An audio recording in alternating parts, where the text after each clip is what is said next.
All rise, vous vous levez.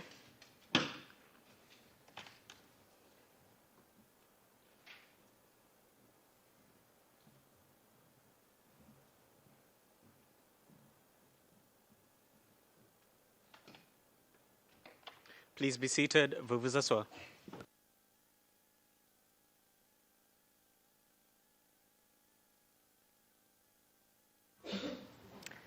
Maître Altit, vous avez la parole.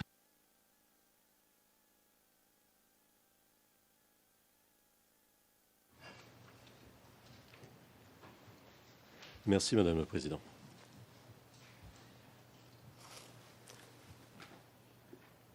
Le fond des accusations du procureur comprend en filigrane la discrimination ethnique. Là encore, il ne fait que reprendre les accusations du camp Ouattara, formulées au moment de la crise, pour sensibiliser la communauté internationale à la prétendue injustice qui lui était faite. Aujourd'hui, utiliser cet argument permet de justifier le caractère exclusivement ethnique de toutes les nominations actuelles dans l'administration et dans les grandes entreprises. C'est ce que l'administration Ouattara appelle avec candeur le rattrapage. De discrimination, il n'y en a jamais eu en Côte d'Ivoire pendant la période du président Gbagbo. Nous l'avons déjà vu pour les chefs militaires. Cela est vrai aussi pour les troupes. Les FDS étaient composés de soldats de toutes origines. Quant au président Gbagbo, il était entouré d'Ivoiriens de toutes ethnies, de toutes confessions, de toutes appartenances. Non seulement n'y a-t-il pas eu discrimination, mais encore, depuis son élection à la présidence, le président Gbagbo a-t-il tout fait pour lutter contre les discriminations? Plus même, après le coup d'État de septembre 2002 et la partition du pays, il essaiera de parvenir à la réunification du pays en nommant des ministres proches des rebelles, attribuant à ses opposants des ministères essentiels comme la défense ou les affaires étrangères, et nommant en 2007 le chef de la rébellion, Guillaume Soro, Premier ministre. Et c'est le président Gbagbo qui a permis à Alassane Ouattara d'être candidat à la présidence de la République, en revenant sur des dispositions qui interdisaient à ceux nés à l'étranger de parents étrangers de se présenter. Il ressort de ce qui précède que le procureur n'a pas prouvé qu'il aurait existé une organisation et une structure mises en place par le président Gbagbo afin de mettre en œuvre un quelconque plan commun pour rester au pouvoir par tous les moyens. Le procureur n'a pas trouvé d'éléments probants pour corroborer sa version des 4 événements qu'il invoque au soutien de ses charges. Le procureur n'a pas prouvé d'intention du président Gbagbo ou de lien avec les crimes allégués. En définitive, le procureur n'a pas présenté de preuves suffisantes donnant des motifs substantiels de croire que le président Gbagbo aurait commis un quelconque crime. Que reste-t-il du dossier qui vous a été présenté par le procureur? Rien. Et c'est d'ailleurs pourquoi le procureur tout à l'heure s'est concentré dans ce qui devait être la conclusion de sa preuve sur les preuves de la défense. Parce que la défense a donné à voir une autre réalité. Pour la première fois, il vous a été donné d'écouter une autre version des faits. La réalité est apparue peu à peu. Du contraste entre les deux discours est née une forme de plus en plus apparente, jour après jour, celle de la réalité qu'on tentait jusque-là d'occulter. C'était le devoir de l'accusation, de tout faire pour donner à la Cour l'image la moins déformée possible de la réalité.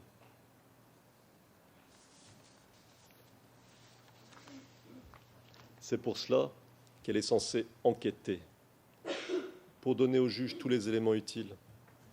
Et c'est pourquoi elle est censée enquêter à charge et à décharge. A-t-elle enquêté à décharge? Non. Nous l'avons démontré au cours des débats. Elle n'a utilisé aucun des nombreux éléments qui innocentent le président Gbagbo.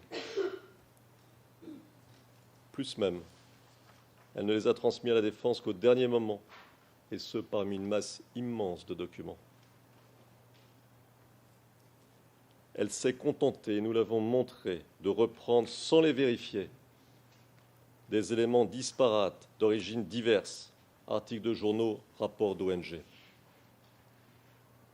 Et lorsqu'elle a interrogé des acteurs, elle ne semble pas avoir pris garde aux incohérences, aux contradictions, au flou de leurs déclarations.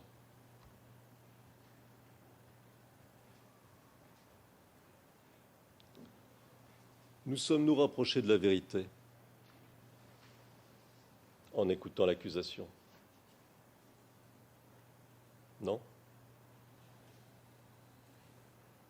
Nous nous en sommes même éloignés. Car la réalité qu'elle nous a dépeinte est une réalité fantasmée. Le drame qu'a connu la Côte d'Ivoire ces 10 dernières années a été occulté. Les tentatives de coup d'État ne sont pas mentionnées. Les assauts constants des rebelles contre le pouvoir central sont niés. La partition du pays, le nord de la Côte d'Ivoire mis en coupe réglée, les extorsions, les pillages et les meurtres à grande échelle sont passés sous silence. Les tentatives du président Gbagbo pour arriver à la réconciliation sont oubliées. Les fraudes massives au nord du pays, lors du second tour des élections présidentielles, sont elles aussi oubliées. Le coup de force d'Alassane Ouattara contre le Conseil constitutionnel est transformé en procédure légale. Et tout cela pourquoi? Pour pouvoir accuser le président Gbagbo d'être à l'origine de la crise post-électorale de 2010. Et nécessairement pour l'accuser, il fallait construire une autre réalité. C'est à vous, Madame le Président, Madame, Monsieur les juges, qu'il appartiendra de rappeler à tous qu'il ne peut y avoir de justice sans vérité. Le fait de n'avoir pas ou peu enquêté est d'autant plus grave que c'est sur les épaules du procureur que repose la charge de la preuve, pas sur celle de la défense. La défense n'est pas tenue ici d'apporter des preuves contraires à ce stade de la procédure. Elle doit montrer que les éléments présentés par le procureur au soutien de son argumentation ne sont pas suffisants pour justifier une confirmation des charges. L'accusation se paie de mots. Nous avons, nous, à nous intéresser aux faits. Les faits découlent de la réalité. Et la réalité, elle est là sous nos yeux. Ce n'est pas celle qui a été décrite de façon biaisée par le procureur. Prenez-en acte.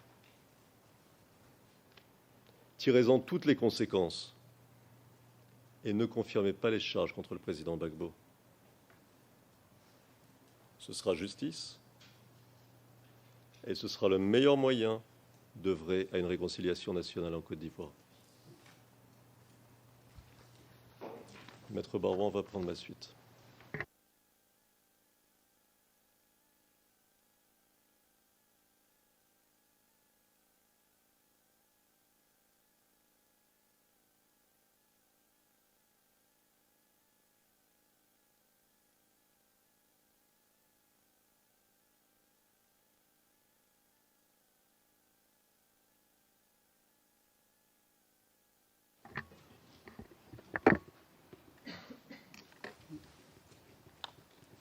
Madame la Présidente, honorable juge, la rébellion de 2002 et la crise post-électorale de 2010 sont des événements dont les faits ne m'ont pas été racontés après coup.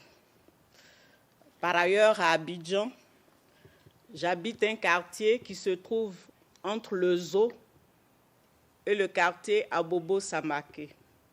Je pense que cette référence pourront permettre à l'accusation et à la représentante légale des victimes de deviner où cela se trouve. Alors, les autres des populations qui fuient les atrocités, c'est sous mes yeux. Les jeunes gens qui tombent, les personnes égorgées ou brûlées vives, ce n'est pas des vidéos pour moi. Des femmes violées, qu'il faut rassurer, ne relèvent pas des faits divers. Tout ce vécu, notre passé et notre présent à nous, population de Côte d'Ivoire, l'avenir de nos enfants, tous ces éléments m'imposent l'indécence, sinon la décence, de ne pas faire de la question des victimes un débat d'un match en Coupe Davis ou d'un championnat de ping-pong. Mais je voudrais simplement relever 3 points et dire que le village d'Anakakouté est un village attenant à Abobo. Dans ce village, les 6 et 7 mars 2011, donc dans la période qui est ici prise en compte, les populations ont été attaquées et la plupart des victimes tuées étaient des ébriés. La représentante légale des victimes a-t-elle des ébriés dans sa liste? Je dis tout de suite non. Si j'en crois la liste qu'elle-même a bien voulu nous lire tout à l'heure des origines des victimes. Je le dis et je le répète. En Côte d'Ivoire, les populations ne vivent pas par groupe ethnique dans les quartiers. C'est vrai, il y a des quartiers où des groupes sont dominants, mais le système des cours communes en Côte d'Ivoire et la transportation de nos coutumes villageoises en ville les oblige à vivre en communauté, quelles que soient les origines des groupes qui constituent la population dans la cour commune. Donc, le miracle qui consiste à n'avoir qu'un seul groupe ethnique ou que des membres d'un seul camp tués dans une attaque systématique en Côte d'Ivoire est un miracle possible par l'opération de l'accusation et de la représentante légale des victimes, mais c'est hélas un miracle qui est un drame pour la Côte d'Ivoire. Madame la Présidente, Madame, Monsieur les juges, je voudrais continuer mon propos sur des choses beaucoup plus générales pour vous dire qu'après ces 30 heures d'audience, les Ivoiriens,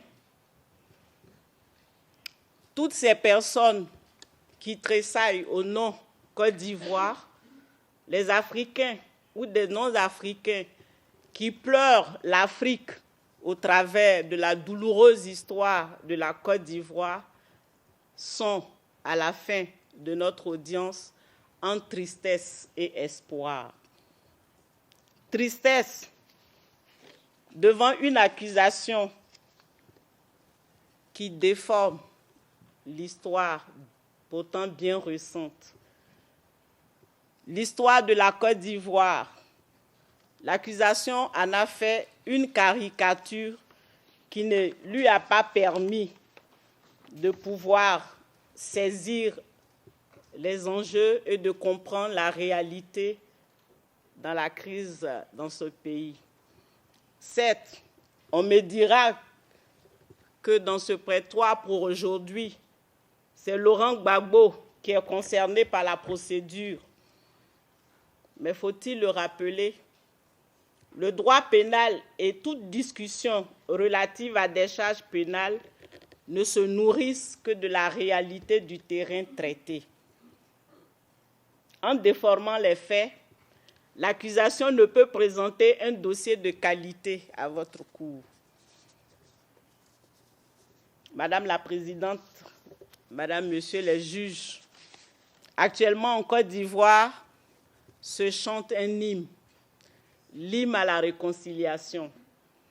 Dans ce hymne, la justice judiciaire ou juridictionnelle est présentée comme l'élément incontournable et préalable. Alors, peut-on rendre justice en faisant fi de la réalité? La réponse est évidemment non.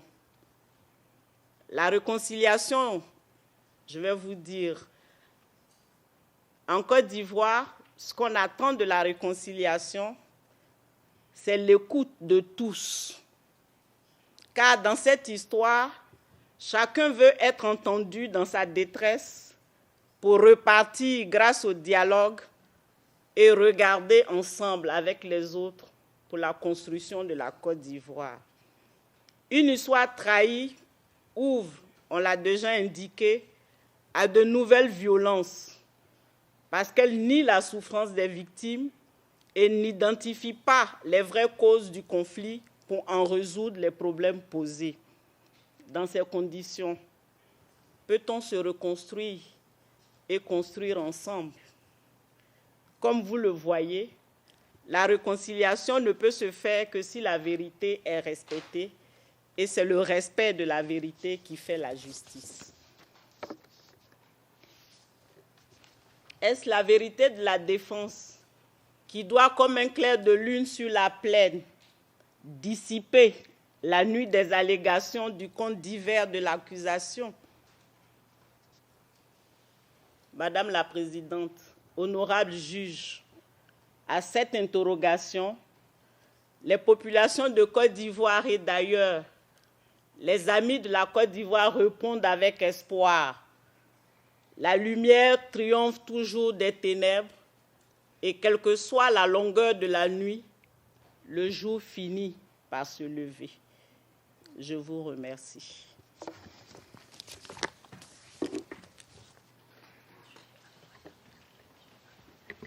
Maître Altit. Merci, Madame le Président. Le Président Gbagbo voudrait s'adresser à la Chambre.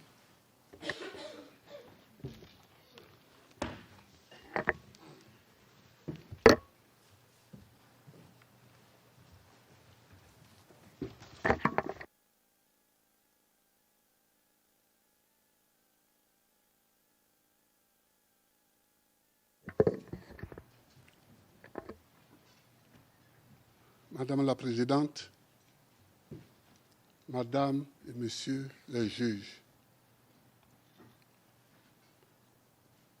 j'ai suivi ces débats. J'ai entendu beaucoup de choses. Certaines fois, je me suis retrouvé en Côte d'Ivoire, mais d'autres fois, je m'en suis trouvé tellement éloigné. D'autres fois, je m'en suis trouvé tellement éloigné. Tellement les questions qu'on posait étaient loin de ce que nous avons vécu. Et je me suis dit, pourquoi dans la justice moderne y a-t-il des camps retranchés? Parce que sur beaucoup de questions, aussi bien l'accusation que la représentante des victimes, que vous-même, vous aurez pu m'appeler, j'aurais pu donner des informations, ne serait-ce que des informations que vous aurez pu vérifier après, mais pour fluidifier le raisonnement. J'aurais pu dire beaucoup de choses sur des petites questions. Par exemple, quand on dit qu'il a signé un papier pour déployer l'armée, jamais. J'ai signé un décret pour que tous les FDS soient mobilisés. Mais c'est une pratique qui date de 1961, qui date de l'époque où l'armée a été créée. Le chef de l'État peut, en cas de trouble, signer un décret, parce que la police, c'est la police, ensuite il y a la gendarmerie, mais si ces deux forces sont totalement submergées, elles peuvent appeler l'armée en renfort. Et donc, pour ça, le président de la République signe un décret qu'il donne aux différents chefs. C'est à eux d'utiliser l'armée ou de ne pas l'utiliser. Ça dépend de ce qu'ils pensent de la situation. Donc, c'est des choses pratiques comme ça et petites qu'on aurait pu expliquer. Quand le chef de FDS est venu me dire « Ah, la situation à Bobo, il y a les soldats d'IB, je pense que c'est eux le commando invisible, donc on ne sait pas comment ça va aller. » J'ai dit « Qu'est-ce qu'on fait ?» Il dit « Bon, signez toujours un décret et puis on va garder ça et si on n'en a pas besoin, on n'en a pas besoin, mais si on en a besoin. » Donc, il y a plein de choses comme ça. Et puis, il ne faut pas me donner des parents que je n'ai pas. Je crois qu'on veut faire comme souvent en Afrique, comme en Europe, pour dire les Africains, c'est comme ça, ils gouvernent. Je ne gouverne pas avec ma famille. Moi, je suis chef de l'État, président de la République. Ma femme, elle est députée. Et Kader n'est pas mon neveu. Le mot neveu est un mot français. J'ai des neveux ici qui sont dans cette salle. Mais Kader n'est pas mon neveu. Il a été ministre de la Défense, ministre délégué à la Défense. Et il était mon conseiller. Je ne gouverne pas avec ma famille. Peut-être que ça se fait comme ça ailleurs en Afrique, mais pas en Côte d'Ivoire, au temps de Gbagbo.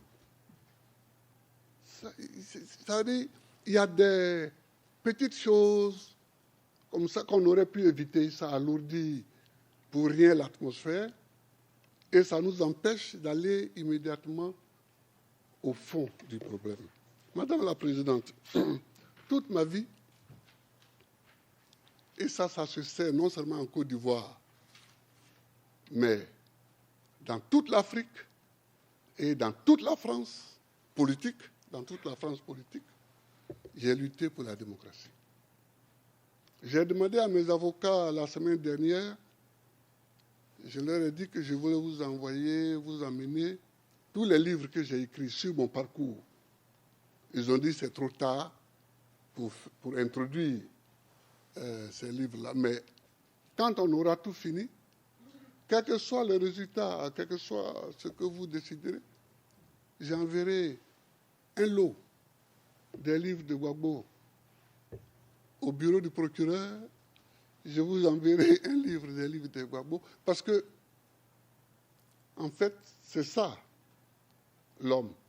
Il marche, mais il laisse des traces sur le chemin qu'il parcourt. Comme ça, on peut le retrouver. J'ai lutté pour la démocratie et c'était au moment où nous ne savions même pas si le mur de Berlin allait s'écrouler. Nous ne savions pas ça. Donc on luttait avec un courage. Mais on était convaincus que nous-mêmes, on n'allait pas voir la démocratie triompher. Mais le mur de Berlin s'est écroulé et nous a aidés à gagner la victoire du multipartisme et de la démocratie. Non, mais c'est pourquoi je voudrais simplement dire, et je ne vais pas aller plus loin, je voudrais seulement dire que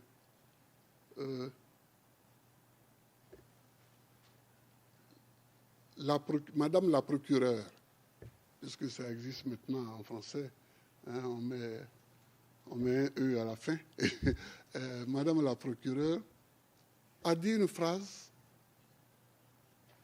qui m'a un peu choqué, en disant que nous ne sommes pas là pour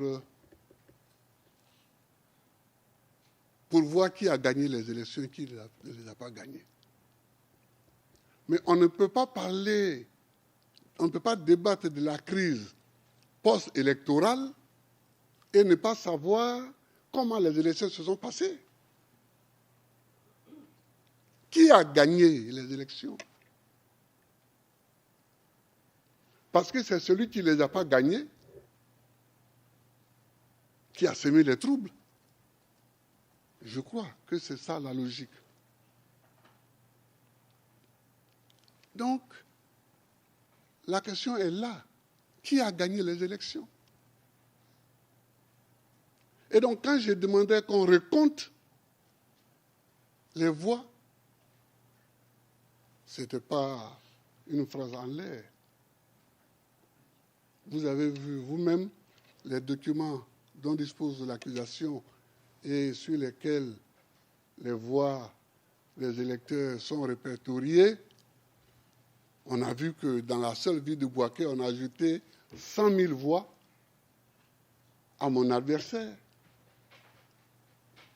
Donc, madame, c'est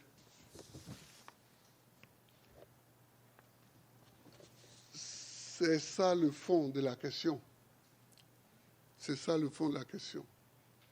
On nous a attaqué en 2002, j'ai fait mon travail. C'est-à-dire que je n'ai jamais cru que la Côte d'Ivoire allait s'en sortir par la guerre. Je n'ai jamais cru ça. J'ai toujours cru qu'on s'en sortirait par la discussion. Même si je sais qu'ils ont tort. Mais pour s'en sortir, j'ai toujours cru à la discussion. Alors j'ai parcouru toute l'Afrique. On a fait les négociations de Lomé. Ils ont fait les négociations de Marcoussis et de Kléber, mais ça, je laisse ça de côté parce que c'est... nous avons fait les négociations de Accra 1, Accra 2, Accra 3, sous la présidence de John Kufuor. Nous avons fait les négociations à partir de juin 2005 de Pretoria 1 et de Pretoria 2 sous la présidence de Thabo Mbeki. Nous avons tout fait. Nous avons tout fait.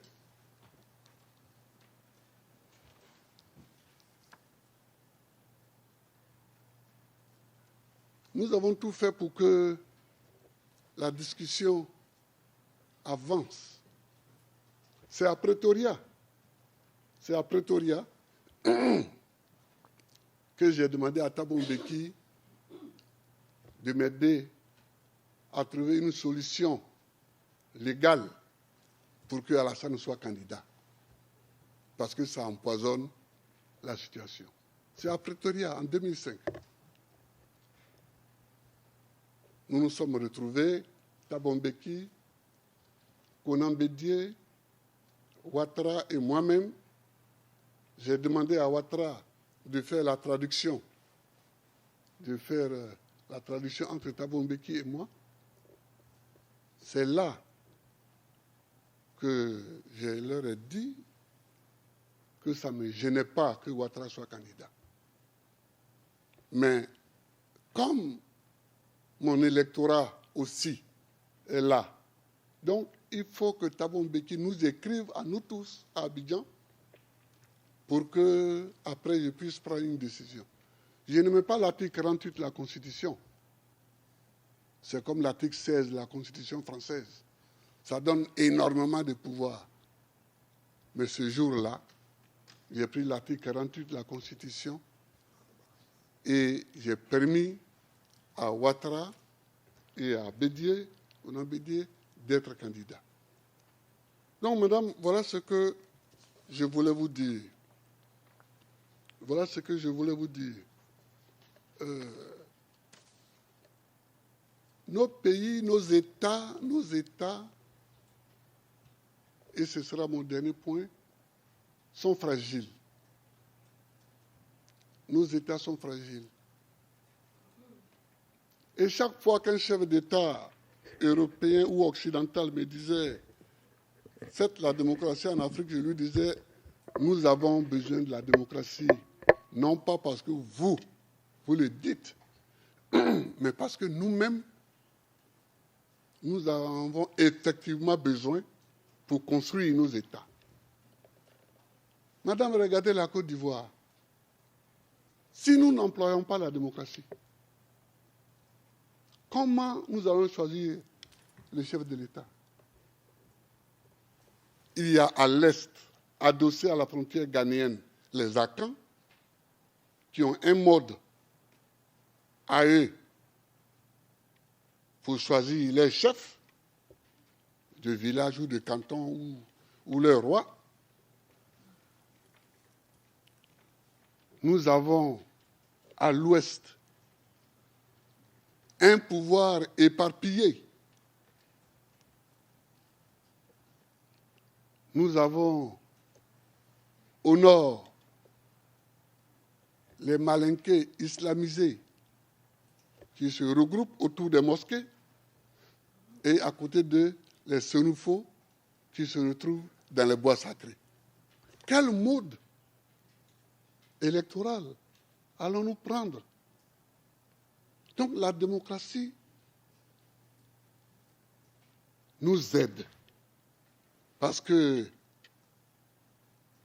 elle fait tabula rasa de tout cela et elle donne à chaque individu considéré comme citoyen une voix. C'est pourquoi je me suis engagé dans la lutte pour la démocratie. Et puis nous, qui venons de familles très modestes, s'il n'y a pas la démocratie, jamais on n'aurait des postes élevés. Moi, les gens avec qui j'ai été à l'école, quand j'ai été élu président, ils n'étaient pas étonnés parce qu'ils savaient mon engagement. Mais ils sont venus me saluer pour saluer mon courage. Parce que je n'étais pas le plus aidé. Je n'étais pas le plus intelligent, je n'étais pas le plus riche, je n'étais pas... Donc nous avons besoin de la démocratie, madame. Mais la démocratie, ce n'est pas seulement le vote. C'est qui dit le vote. Qui dit le résultat du vote. C'est ça aussi la démocratie. Quand on s'en va prendre une nuit, le président du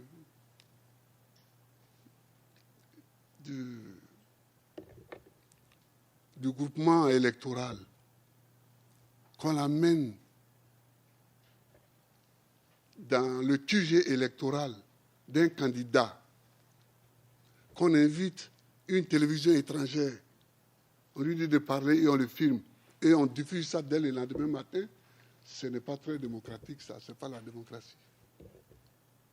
La démocratie, c'est le respect des textes, à commencer par la plus grande des normes en droit, qui est la Constitution. Qui ne respecte pas la Constitution n'est pas démocrate. Madame, c'est parce que j'ai respecté la Constitution qu'on veut me mener ici. Alors, bon, je suis là, mais je compte sur vous. Je compte sur vous parce que je souhaite que tous les Africains qui me soutiennent et qui sont tout le temps ici devant la cour, devant la prison, qui sont dans leur pays en train de manifester, en train de marcher, tous ces Africains-là, qu'ils comprennent que le salut pour les États africains, c'est le respect des constitutions que nous nous donnons et des lois qui en découlent. Je vous remercie, madame. Je vous remercie, monsieur. Ceci conclut les observations finales. La Chambre a déjà annoncé que les parties et les représentants légaux communs des victimes doivent avoir la possibilité de présenter des observations écrites en rapport avec les questions examinées au cours de cette audience de confirmation des charges. À ces fins, la Chambre décide que les procureurs et les représentants légaux communs des victimes doivent présenter leurs observations au plus tard le 14 mars 2013. La défense, quant à elle, doit présenter ses observations écrites au plus tard le 28 mars 2013. La Chambre souligne que les parties et les représentants légaux communs des victimes doivent limiter ces observations aux points qui ont été discutés lors de l'audience. En ce qui concerne l'extension des observations écrites, les parties et participants peuvent présenter un document de jusqu'à 40 pages. En outre, la Chambre tient à informer les parties et les participants qu'elle rendra sa décision dans un délai de 60 jours, conformément à la norme 53 du règlement de la Cour, à compter de la date de réception des observations écrites finales de la défense. Et ceci conclut la dernière session de l'audience de confirmation des charges dans cette affaire. Je tiens à remercier les participants et les parties, les interprètes et les sténotypistes. L'audience est levée. All rise, vous vous levez.